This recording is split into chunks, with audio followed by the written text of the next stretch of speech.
My name's Toby Alden. I'm the programmer, designer for Love Eternal. Hi, I'm Rob Cox. I'm the production lead at Ysbryd Games. Mechanically, the game is based on an earlier game I made called Love that came out about 9 years ago. That was an extremely difficult mass-core platformer inspired heavily by Jumper, which is an early Matty Thorson platformer, as well as the Knit series by Niflas, stuff that was coming out in the 2000s freeware era.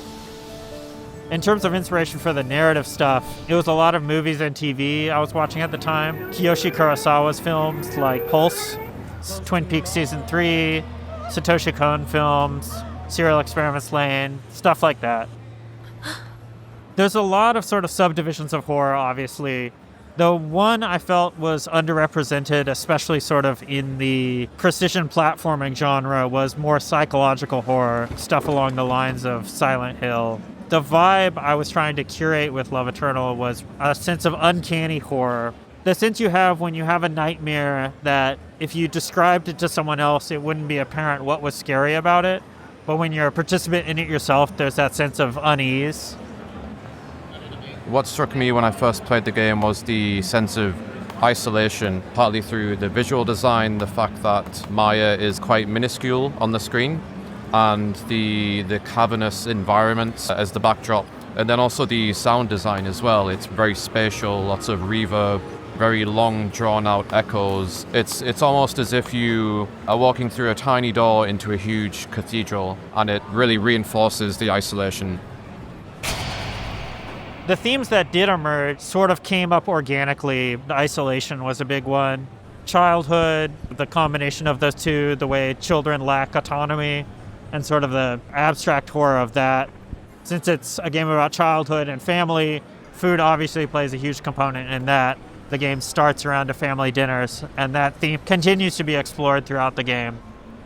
I think there was that sense of wanting to depict something horrific or grotesque without leaning into explicit violence. That too, I think, maps maybe to childhood experiences, how you experience occupying your own body, which maybe isn't explicitly violent, but certainly strange. It was also, I think, from the perspective of the animator, some of the most interesting, compelling stuff to animate. You had a lot of freedom in how you could depict figures, how things moved, and especially trying to develop a sense of the uncanny within the mundane, the sort of combination of those elements with the distorted figure of your father, I think, do a lot to give that sense of the unreal or the subversive.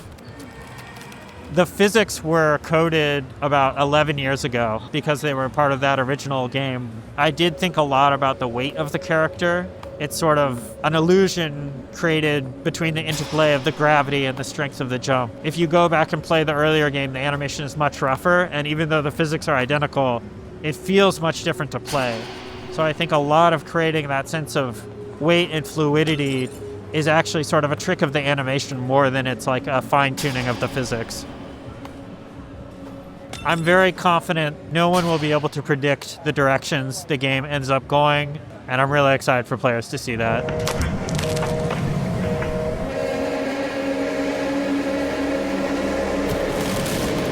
Love Eternal.